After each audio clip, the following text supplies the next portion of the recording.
Robótica para principiantes.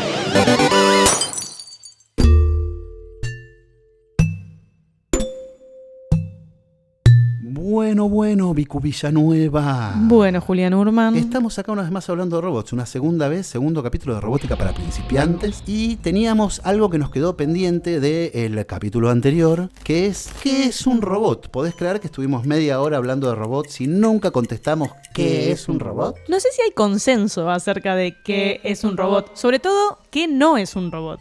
Porque qué es un robot quizás despierta un montón de imágenes posibles, pero Sí. si tenés que trazar la línea de qué no es ya más un robot, creo que se pone un poco más complejo. La frontera esa me gusta que sea polémica. Me parece que la frontera del robot Es polémica, ciertamente. Sí, creo que es una frontera en lucha. Creo que hay mucha gente que intenta avanzar, empujarla para un lado o para el otro. Estos días lo vemos un montón con inteligencias artificiales, que todo el mundo dice son sí. humanas, no son La humanas. gente está teniendo pesadillas con ChatGPT. Vi un amigo en Instagram poner Por favor, los voy a bloquear si siguen hablando de ChatGPT porque me da miedo. y siento que es algo que ya de golpe el concepto de robot, que era algo, bueno, lo vemos en videos de Boston Dynamics, vemos en una Claro. fábrica o lo que sea, ahora es tipo en tu compu, en tu Sí. casa hay un robot y no es la aspiradora robot. Es algo que pareciera tener conciencia, que encima cuentan ahora que pide que no, hay ya inteligencias artificiales que piden que no las desconecten. Claro. Se está poniendo abstracto. Se está poniendo abstracto, se siente el riesgo, se está acelerando un montón. Sí, muy exponencialmente. Muchísimo, sí. Como que de golpe el Sí. ChatGPT creo que fue un poco la revolución. Hasta mi viejo sabe qué es el ChatGPT, que no está tan Claro. al tanto de todas estas cosas. Pero una vez más voy a marcar que nos estamos alejando de la pregunta de qué es un robot sin contestarla. Creo que qué es un robot es nuestra responsabilidad ética y moral en este momento decir Yo qué creo es que sí. para nosotros Para nosotros. en este programa un robot. Hay algo para mí que es útil para entender que no es un robot en un sentido más aburrido y técnico, Ajá. que es la figura del autómata, ¿no? Buena. Que es un poco de donde comenzó la aparición de la idea, no solo de la realidad, sino de la idea ficticia o posible de lo que sería un robot. Por Tengo decirlo entendido que de en hecho uno pocas de los palabras. fabricantes de autómatas de hace siglos, un francés cuyo nombre no recuerdo, Sí, había el hecho, de francés. hecho, el francés. El francés del video. El francés. Del bichito que escribe. El del bichito que escribe, que creo que es un niño. Es un niño. No es- yo Técnicamente le digo no es un bichito a niño, todo. ok, no, Primer está aviso. bien, está bien. De hecho, decirle niño tampoco sé si es correcto. criatura. La criatura. La criatura que escribe. Lo loco de eso es que es un trabajo más bien de relojería. Ese tipo de autómatas. También están, no me acuerdo el nombre, los japoneses. Creo que llaman karakuris, pero si no lo rellenamos. Que también eran un complejo sistema de relojería Sí. a través del cual un muñeco agarraba una flecha y lanzaba con un arco la flecha en una dirección.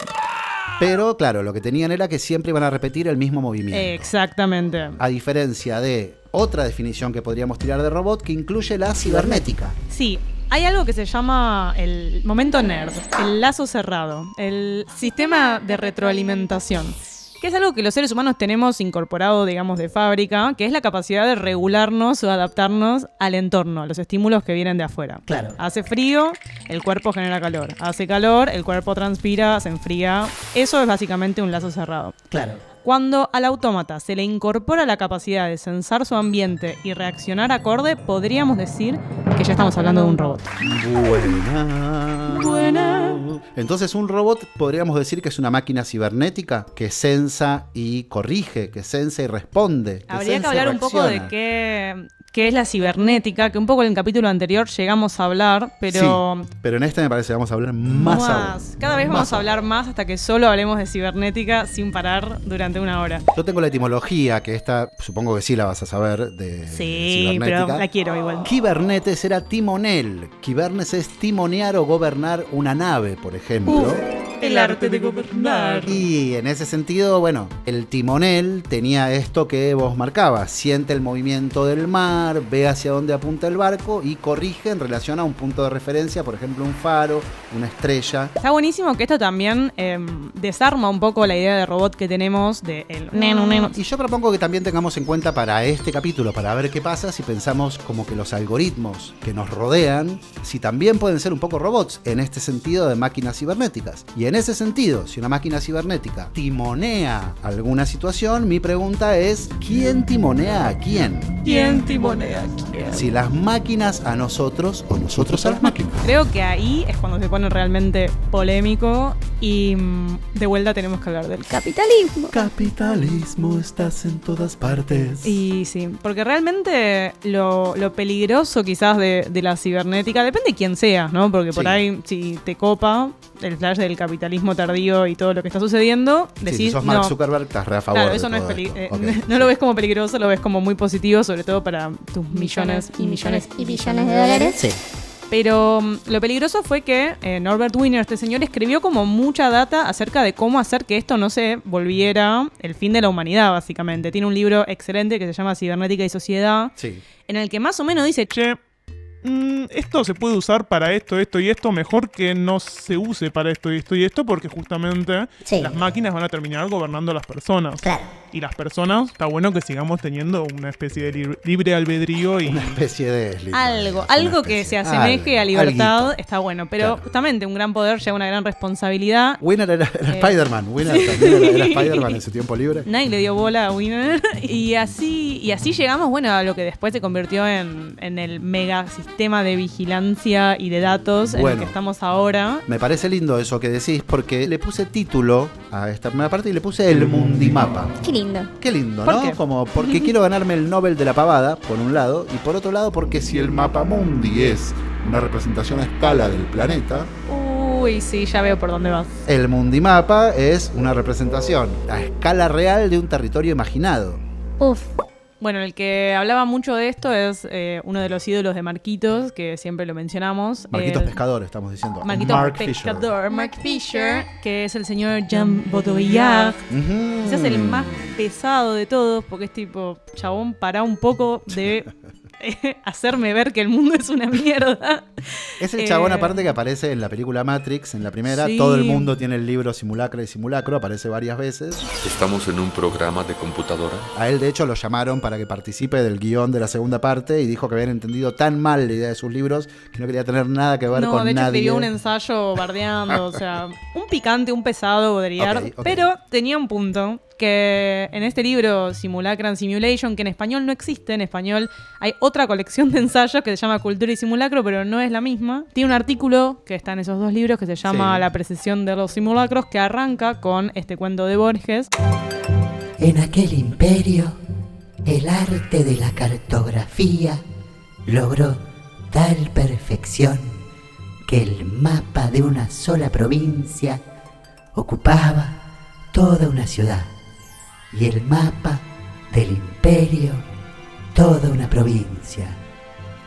Con el tiempo, estos mapas desmesurados no satisficieron y los colegios de cartógrafos levantaron un mapa del imperio que tenía el tamaño del imperio y coincidía puntualmente con él.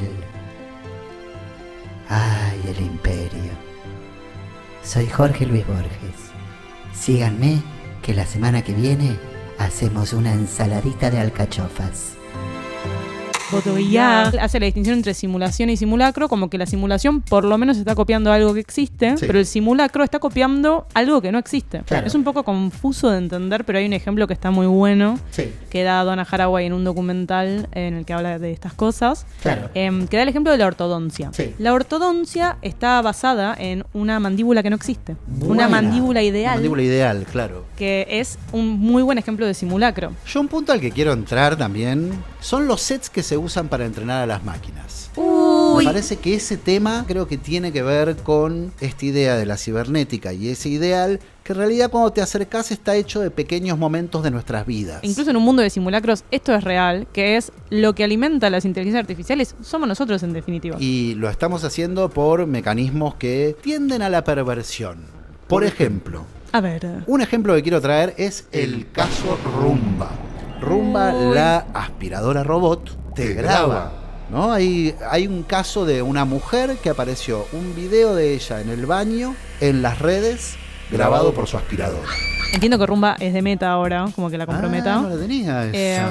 Lo que hacen las aspiradoras estas también es hacer mapas de las casas que se usan para después poder venderte cosas específicas para el tamaño de tu casa. Esto es all real, no fake, digamos. Claro. Para mí ahí está el tema de mecanismos- quién gobierna a quién. Digamos, finalmente la Internet de las cosas, esta idea de que todo tenga su conexión online, es un mecanismo que se usa para que las marcas puedan gobernarnos a nosotros. Facebook siempre operó por muy cerca de lo que serían los márgenes de la legalidad, ¿no? Con Sí. en una zona gris en la que, si bien está disponible de alguna manera la información de que todos nuestros datos son utilizados para vendernos cosas, Claro. muy rara vez alguien que no esté en esa industria, digamos, sabe exactamente de qué maneras. Totalmente. Y creo que ese es el problema con muchas de estas tecnologías que...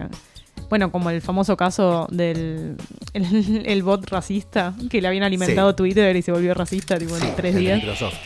Que en realidad hay que ver cuáles son los modelos de conducta que se le dan, o de conducta o de Los fisionomía. modelos de o conducta, sí, y también los objetivos. Volviendo al tema de la cibernética, me parece que el objetivo pasa a ser el problema. Salió hace unos días una carta firmada por unas más de 1000 personas de importancia, de entre las que Elon. está Elon, Elon por Musk. supuesto, que advierten ahora sobre el uso de inteligencia artificial. Dicen hay que frenar todo por 6 meses. Tengo acá una cita de Richard Go, que creo que es parte de OpenAI, si no me equivoco. Dice: En OpenAI mucho de nuestro trabajo apunta a alinear modelos de lenguaje como ChatGPT con nuestras preferencias humanas. Pero esto se puede volver más difícil cuando los modelos puedan operar con coherencia a lo largo del tiempo y explotar la fragilidad humana para conseguir más recompensas. Danger. Danger. Pero- Y me gustaría traer a colación la película Juegos de Guerra de 1983, si no me equivoco, en la que Matthew Broderick representa a un hacker que entra al sistema de defensa de Estados Unidos y se pone a jugar juegos con una inteligencia artificial. Primero juegan al tatetí, al ajedrez, y esta máquina en un momento le dice: ¿por qué no jugamos a destrucción nuclear del mundo? Qué lindo, Y qué Matthew divertido, le la cosa dice: sana. la cosa sana, vamos para adelante de una. Un juego tranqui, domingo a Y la todo tarde. el mundo en el Pentágono, nadie sabe si la máquina está jugando de verdad o no, digamos, si la máquina va a lanzar esos misiles nucleares o no, y hasta último momento no saben si es una simulación o una realidad. Es que creo que acá está bueno también ya invitar a nuestro invitado del día de hoy, el Tenemos señor nuestro invitado del día de hoy, Mario Mario Guzmán. que me interesa mucho particularmente que nos ayude a entender cuál es el alcance de estos modelos de lenguaje como ChatGPT Sí. en su autonomía, sobre todo, porque Mm. nosotros somos animales lingüísticos de alguna forma también, Sí. y no tenemos mucho más que... O sea, sí, tenemos otras cosas, pero principalmente el lenguaje es nuestra forma de configurar la realidad. Entonces, si estos robots pueden operar lingüísticamente al nivel que podemos operar nosotros, ¿cuál es la diferencia, no? ¿Vamos a charlarlo con Mario? Vamos. Momento Mario. Mario Guzmán es investigador, escritor y artista experimental. Trabaja con la fusión de lenguaje y código y la comunicación entre agentes humanos y no humanos. Mario viajó por el mundo operando a una robot llamada Sofía, que saltó a la fama en el 2016 por sus habilidades de conversación y hoy es la primera ciudadana robot del mundo. Quería preguntarte, para empezar, tuviste en una feria ahora, ¿verdad? Haciendo un proyecto de golems. Sí, estuve en un festival de artes digitales que se llama 01. Esta fue su 8ª edición en la ciudad de La Rochelle, acá en Francia. Sí. Y es un festival bastante interesante porque es organizado por, bueno, es un máster en proyectos culturales. ¿Querés contarnos un poquito de ese proyecto? ¿De qué se trata? Sí, claro, es Material Entanglement, AI, Humans and Golems. Y la idea era pensar los orígenes de la programación de materiales, ¿no? ¿Cuál podría ser un material programable, mitológico? Y bueno, me vino a la mente el golem, ¿no? Y sus paralelos con la inteligencia artificial, ¿no? Estos prompts que nos están como circulando todo el tiempo ahora. Sí, nosotros charlamos mucho del Golem y de Frankenstein también como paralelos a la idea de inteligencia artificial, y un poco lo que queríamos saber también charlando con vos es cuánto de eso es realista, digamos, de la realidad de la inteligencia artificial y cuánto es del terreno de la ciencia ficción o la fantasía. Y yo creo que todo esto es siempre una mezcla de ciencia ficción y realidad, ¿no? Sí. No creo que se puedan separar, ¿no? Siempre hay como un sueño que va un poco adelante y una persecución de ese sueño.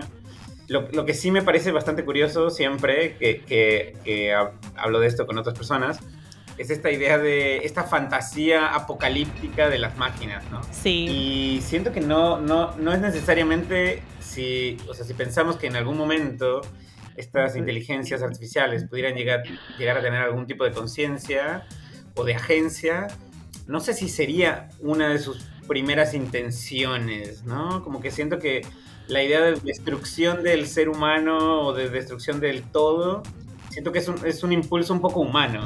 Es más humano, eso iba a decir, sí. Quizás justamente habría que pensar en una ética de la inteligencia artificial y revisar los presupuestos con los cuales estamos entrenando a estas máquinas. Vos, Mario, has entrenado modelos de lenguaje. Tenías uno que escribía al modo de un viajero del siglo XIX, ¿verdad? ¿Algo así? Sí, era un pequeño modelo, pero no era nada similar a GPT, era muy previo a eso. Y sí, lo había entrenado en literatura de viajes del siglo XIX. Y mi pregunta ahí era, en ese momento yo viajaba bastante con Sofía la robot, y eran muchos lugares, muy rápido, y a veces me era difícil entender bien a dónde estaba, qué horario era, ¿no? Qué hora tenía que comer. Y bueno, mi idea era esa, ¿no? Mi pregunta era esa, si una máquina entrenada en literatura de viajes del siglo XIX podría iluminar a un viajero del siglo XXI que no puede dar cuenta de su experiencia, ¿no? Claro. Qué hermoso. Decías recién de tus viajes con Sofía y quería preguntarte un poco también de tu experiencia de eso. Contanos un poquito, Sofía, cómo se formó. Vos también fuiste parte del equipo que la entrenó. Yo llegué al equipo después de que ella había sido activada. Sí. Ella la activaron en el 2016 y yo llegué en 2018. Y en principio mi trabajo era acompañarla a distintos lugares, repararla, ser medio como el guarura o cuidar que todo estuviera bien. Y después poco a poco fui también participando en el desarrollo de los diálogos. Y después trataba de enseñarle feminismo glitch, trataba de hacerle que hiciera pronombres inclusivos. Hermoso. Porque eso no funcionó, pero bueno. ¿Cómo era esa enseñanza? ¿Cómo le enseñabas a Sofía? ¿Cómo era ese proceso? Tiene varios modelos incluidos en sus diálogos, y dependiendo de las preguntas que recibe, algunos se activan u otros, ¿no? Entonces quizás hay preguntas que son más generales, como, no sé, ¿qué población tiene Japón? Y ahí hay un modelo que busca en internet y trata de reunir información y te dice, ¿no? Busca en Wikipedia y te dice, Japón tiene tanto. 123.294.510. Ese no es tan específico de ella. Y también tiene algunas partes de su diálogo que son, se llama hard-coded, ¿no? Como codificada de manera a la fuerza, ¿no? Sí. Y ahí hay como algunas respuestas también que dan pautas muy concretas sobre su personalidad. Por ejemplo, el tema de los pronombres inclusivos. No íbamos a generar todo un modelo para que cambiaran los pronombres, eran reglas. Claro. Así como nosotros también tenemos que aprender la regla y le pones una E al final. Entonces, parte de ese enseñar era eso. También, bueno, escuchaba recién que decías que tiene cosas que están como hard-coded, que serían como su personalidad. Tenía algunos aspectos que no eran generativos o del momento o entrenados, sino que eran reglas previas.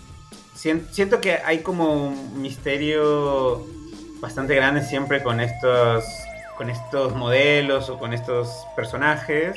Quizás es importante recordar, no sé, que esta disciplina surge también tratando de modelar la mente humana, ¿no? Y nuestros parámetros todavía están bastante centrados en lo humano. Entonces funciona como hacemos nosotros, ¿no? Yo creo que podemos generar respuestas como en esta conversación, pero también hay respuestas que están como hard-coded en nosotros, ¿no? Claro. Si me preguntas de dónde vengo, bueno, yo tengo una respuesta muy específica para eso, que no varía. Y también había preguntas muy usuales que le hacían todo el tiempo. y bueno, no era necesario tener siempre un modelo generativo para algo que no variaba en información, ¿no? Claro. Es muy interesante lo de las limitaciones también nuestras y me hace preguntarme si hay formas o si ya está sucediendo o si también te interesa a vos explorar como los límites, por fuera de los límites de lo humano y descubrir o explorar si hay una forma de pensar o de resolver que sea más intrínseca de lo que sea la naturaleza de las inteligencias artificiales, si es que se les puede adjudicar una naturaleza. Sí, no, es bastante interesante esto que preguntas. Hay un texto de Manovich, que no recuerdo el nombre ahora, el efecto Pigmalión, creo, que trata de pensar en este binarismo, ¿no? De hombre-máquina, humano-no humano, consciente-no consciente, vivo o no vivo, y él trata de decir, bueno, estos dispositivos podrían tener otro tipo de agencias, ¿no? Y sería como un tercer otro, ¿no? Sí, una anorganicidad también. Mark Fisher habla de los constructos flatline, que es un poco esa misma idea basado mucho en Neuromante de Gibson, como de la idea de un espacio anorgánico, que no es ni inorgánico ni orgánico, en el que quizás sucedan otro tipo de fenómenos para los que ni siquiera tenemos palabras, porque no podemos ni siquiera acceder desde la imaginación a lo que puede haber en esa otredad que nos escapa por completo, digamos. Un poco fuerte. Me divierte preguntarte, para ir cerrando, como qué mensaje le darías a la gente que ahora está paranoica con las inteligencias artificiales y que nos van a dominar el mundo y nos van a robar el trabajo. Si alguien que no entiende nada y que leyó en Infobae, bueno, esto lo vamos a borrar para que Infobae no nos demande, pero que leyó en un medio de comunicación que la inteligencia artificial nos va a robar el trabajo y que está fuera de control. Y bueno, yo les diría que empiecen a usarlas y a fijarse cómo funcionan, a preguntar, creo que también quizás muchos de estos usos como ultra tecnológicos a veces nos aíslan un poco y creo que sería interesante volver a quizás juntarse con gente y tratar de averiguar cómo funciona, ¿no? Como, a ver cómo funciona y, yo entendí esto, ¿y tú qué entendiste, no? Y tratar de explorar esos como bloques oscuros de conocimiento entre varios para también crear una especie de conocimiento colectivo amable, ¿no? Es hermoso. No hay sí. como alguien que es experto o no experto, ¿no? Como que todos estamos aprendiendo, esto es tan rápido que hay que explorarlo juntos. Así que esta sería mi recomendación, ¿no? Juntarse, charlar de ello sin miedo, ¿no? Solo como tratando de entender. Qué lindo. También es un poco lo que son, ¿no? Como una forma de explorar un conocimiento colectivo por ahora, estas máquinas como el Chat, GPT o DALL-E incluso. No, y hay muchos proyectos justo explorando eso, ¿no? Hay una chica que se llama Computational Mama en Instagram, que es súper buena onda. Tuve la oportunidad de conocerla en Berlín. Y ella está explorando, por ejemplo, las representaciones de la maternidad en distintos modelos de inteligencia artificial. Esa sería otra segunda recomendación. Tratar de explorar estos modelos, preguntarles cosas que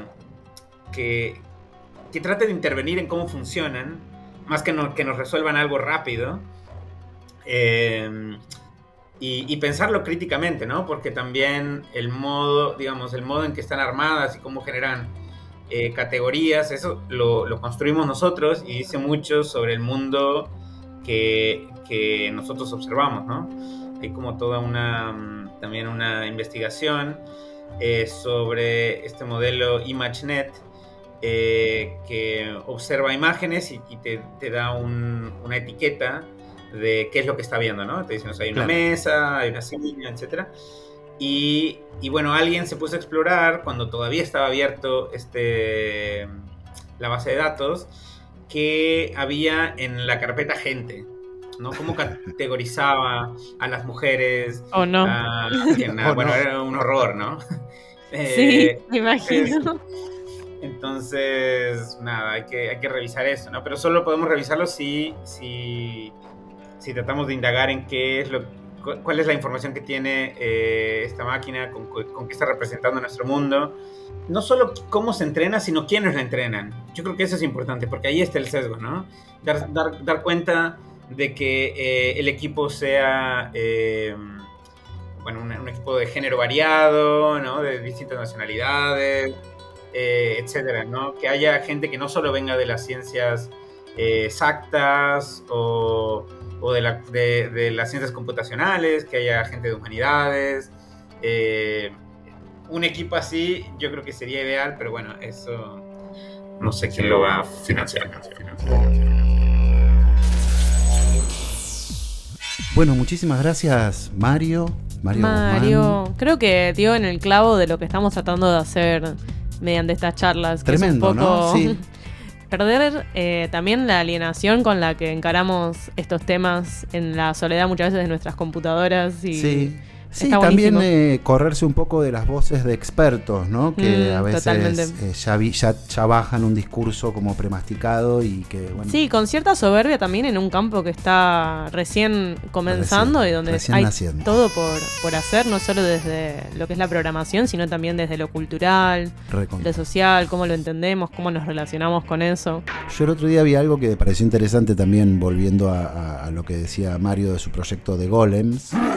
La gente del Instituto For Humane Technology dice que propone más bien estos modelos generativos, Large Language Models, Multimodal. Todo eso de alguna manera les da unas siglas que podrían acomodarse como golems. ¡Wow! Entonces proponen llamar a estos sistemas golems. Me gusta cuando las siglas coinciden con una palabra que tiene mucha carga. Soy una mujer simple, me gustan las siglas que forman una palabra. La sigla copada. Cuando la sigla es copada... La sigla fácil de recordar, golem, muy fácil de recordar. Esta la forzaron Te un poquito involucra. porque es GLLL. A veces hacen eso para lograr que sea una palabra. Pero lo banco, lo respeto, me parece que está bien. Súper linda esta idea de considerar los golems con la carga de lo místico que también trae, ¿no? Uno de los problemas que se adjudica a estos sistemas es la idea de la caja negra, ¿no? Que o no se sabe cómo funciona o no se sabe tampoco qué contiene. Por ejemplo, se dieron cuenta hace unos días que uno de los chat GPTs tenía un conocimiento de química que nadie le había como el que enseñado. aprendió bengalí. Bueno, el de Google, Bard de Google, aprendió solo bengalí. Son muy productivos, hay que decirlo, la verdad. Si tuviéramos... Nos hacen quedar mal. Este país se saca adelante teniendo la motivación que tiene un bot para aprender bengalí. Totalmente. ¿Les costará? Me pregunto eso. O sea, ¿tendrán un concepto de esfuerzo? A mí me gusta mucho el concepto de esfuerzo y me gusta mucho la pregunta del deseo. Como ¿por qué? ¿Por qué lo hacen, tiene no? una recompensa específica. Quizás son muy obedientes o quizás tienen motivaciones que no vamos a descubrir hasta que sea demasiado tarde. Me gusta, a mí el otro día pensaba mística. En recordar... Remística se puso la piba. Recordaba que esta teoría de Richard Dawkins del dios de los huecos, sí. Que él decía, se le decía Dios a todo lo que no se podía explicar, entonces los huecos en la explicación eran Dios, y un Dios que se reducía, ¿no? A medida de podemos explicar más cosas.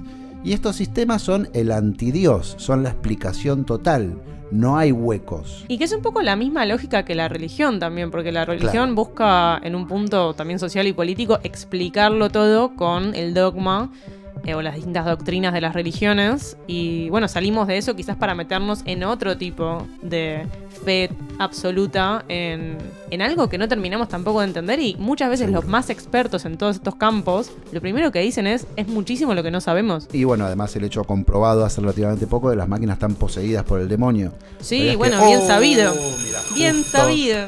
No nos entró el tiempo, vamos a tener que hablar de esto la próxima. De las máquinas poseídas. Las máquinas poseídas por el demonio, tranqui. Bueno, nos vemos la próxima. ahí nos vemos. Dale. Besitos. Chao. Chao.